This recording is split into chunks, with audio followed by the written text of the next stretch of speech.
नमस्कार, खमा गणी, जय श्री कृष्णा।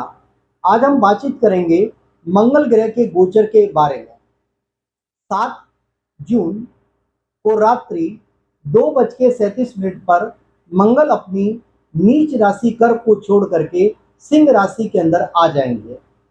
तो मिथुन राशि के जातकों के ऊपर क्या इसका प्रभाव पड़ेगा, इसके बारे में हम आज एक चर्चा करते हैं। अब देखिए, अगर आपका चंद्रमा 3 नंबर में है तो ये आपकी मिथुन राशि है। तो आप देखिए, मिथुन राशि से मंगल आपकी कुंडली के तीसरे भाव में आ जाते हैं। तीसरे भाव के अंदर आती है सिंह राशि। यहाँ पर पहले से केतु विद्यमान है, तो मंगल और केतु का संयोग यहाँ पर अंगारक योग का निर्माण करता है। ये जो अंगारक योग है, आप लोगों को देखिए, कुछ मामले में तो आपके लिए फायदेमंद है और कुछ मामले में आपके लिए थोड़ा खराब भी है।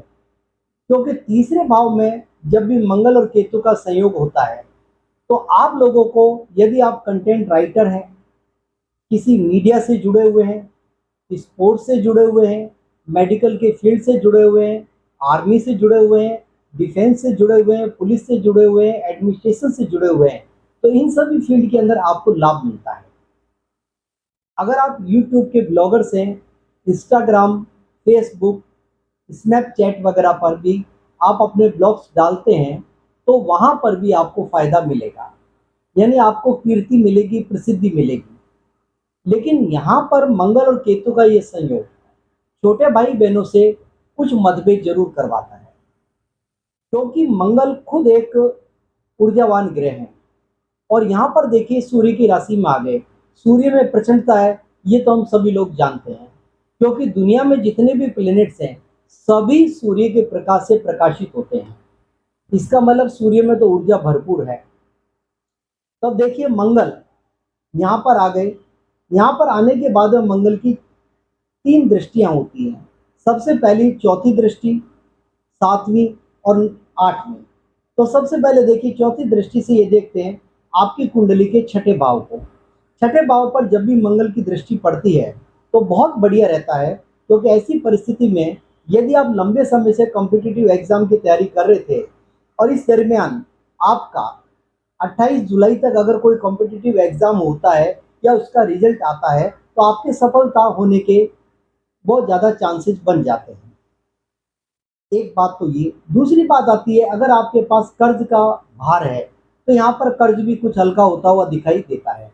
मंगल की जब भी छठे घर पर दृष्टि पड़ती है तो आपके रोग और रिपू दोनों का शमन करते हैं, यानी रोग की इंटेंसिटी कम होने लग जाती है, और शत्रु जो इतने समय से आपको परेशान कर रहे थे, वो शत्रु भी धीरे धीरे ठंडे होते हुए नजर आते हैं। अब आती है मंगल की 7वीं दृष्टि, जो आपकी कुंडली के 9वें भाव के ऊपर पड़ती है। 9वें भाव पर जब भी ये दृष्टि पड़ेगी तो यहाँ पर ध्यान रखने योग्य बात यह है, आप अपने पिता की सेहत का जरूर ख्याल रखिए, क्योंकि यह पिता की सेहत को प्रभावित करता है। दूसरी बात आती है कि यहाँ पर मंगल की दृष्टि से आपको विदेश यात्रा का मौका मिल सकता है, और छोटी छोटी धार्मिक यात्राओं का मौका भी मिलता है। मंगल की 8वीं दृष्टि पड़ती है आपके 10वें भाव के ऊपर। ये आपका कर्म भाव है। तो एक बात तो क्लियर है कि मंगल की जब दृष्टि पड़ती है कर्म भाव के ऊपर, तो आपके कर्म क्षेत्र में आपकी प्रगति होगी। जैसे आप नौकरी के अंदर है, तो नौकरी के अंदर आपके प्रमोशन के योग बनते हैं, आपके सैलरी बढ़ने के योग बनते हैं, और साथ ही साथ नौकरी में आपके ऑरा भी बढ़ता है। बॉस भी आपकी बात को महत्व आपका देने लग जाएगा। इससे पहले अगर मैं देखूं तो बॉस का कोई ज्यादा महत्व आपको नहीं मिल रहा था। अब देखिए, अगर आप व्यापार में हैं तो व्यापार के लिए भी ये समय बहुत बढ़िया है।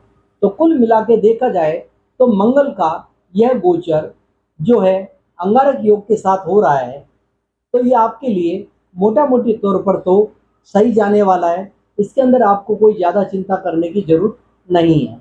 मगर ध्यान रखिए, अपने एग्रेशन के ऊपर, अपने अहंकार के ऊपर और अपने घमंड के ऊपर थोड़ा नियंत्रण रखिए, अन्यथा आपके संबंध कुछ ज़्यादा ही खराब हो सकते हैं। इस बात का ख्याल रखें। और रेमेडी के तौर पर बहुत ही सिंपल बात है, हनुमान जी की उपासना करिए। हर मंगलवार के दिन हनुमान जी के चरणों में साबुत मसूर की दाल को लाल कपड़े में बांध करके उनके चरणों में अर्पित करिए, इससे आपका फायदा हो जाएगा। अब हम बातचीत करेंगे कर्क राशि के बारे में।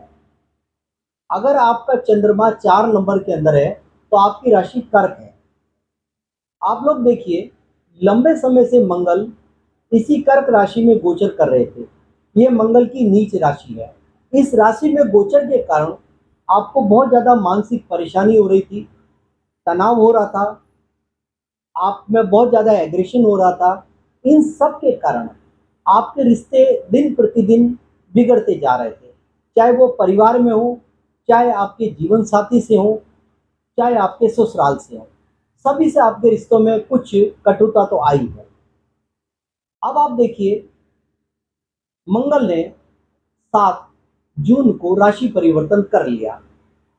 तो 7 जून को रात्रि को जब ये 2:37 पर राशि परिवर्तन करेंगे तो आपकी कुंडली के दूसरे भाव में आ जाएंगे। ये इसकी सिंह राशि होगी। लेकिन यहाँ पर ध्यान देने योग्य बात ये होती है, मंगल ऑलरेडी एक ऊर्जावान ग्रह है, तो आपकी वाणी में आक्रोश देगा, ऊर्जा देगा, आपकी बातों में दम पैदा करेगा। लेकिन केतु के साथ होने से ये अंगारक योग का निर्माण करता है। हो सकता है कि आप एग्रेशन के अंदर कभी ऐसे कटु शब्द बोल दें जो दूसरों को बुरे लगे, तो एटलीस्ट आपको इस सभी का ध्यान रखना है। बस यहाँ पर केवल एक ही चीज का ध्यान रखना है, आप जब भी बोले शब्दों को तोल करके बोले, हमेशा संयमित शब्दों का प्रयोग करें। ऐसे अप्रिय शब्द का प्रयोग कभी ना करें जो दूसरों को बुरे लगे। अब हम बातचीत करते हैं मंगल की 3 दृष्टियों के बारे में। मंगल की चौथी दृष्टि पड़ती है आपकी कुंडली के 5वें भाव के ऊपर। तो 5वें भाव के ऊपर जब ये दृष्टि पड़ेगी तो यहाँ से अगर मैं देखूं तो आपके अपनी संतान से संबंध अच्छे होते हैं। विद्यार्थी वर्ग के लिए दृष्टि बहुत अच्छी है, आपका मन पढ़ाई में लगेगा, एक नई ऊर्जा के साथ अपनी स्टडी के अंदर आप लग जाएंगे और आपका एजुकेशन भी बहुत अच्छा होगा।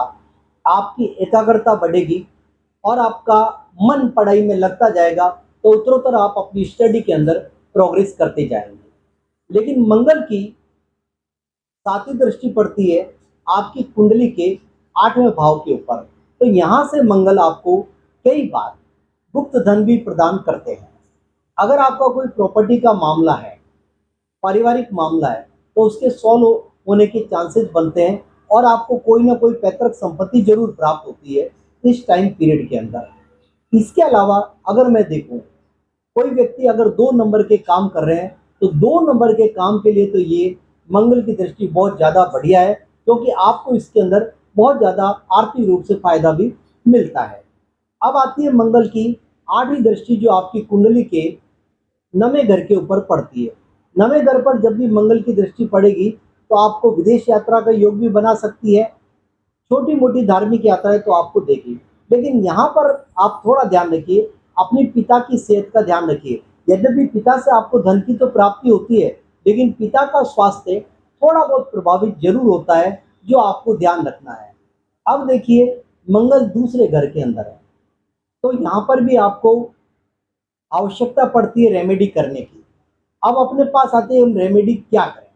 तो आप देखिए, हर मंगलवार को हनुमान जी के समक्ष चमेली के तेल का दीपक लगाइए और उनके चरणों से जो सिंदूर है उसको ले करके अपने ललाट पर लगाइए, माथे पर लगाइए।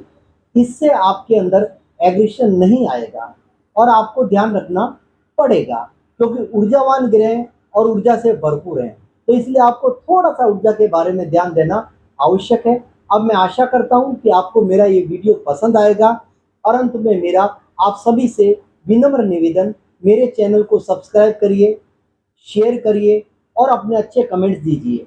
नीचे मेरे व्हाट्सएप नंबर हैं, आप मेरे व्हाट्सएप नंबर पर अपनी संपूर्ण detail, date of birth, birth of time and birth place लिख करके अपने एक प्रश्न का उत्तर आप मेरे से पूछ सकते हैं। इसके लिए आपका हमेशा स्वागत है।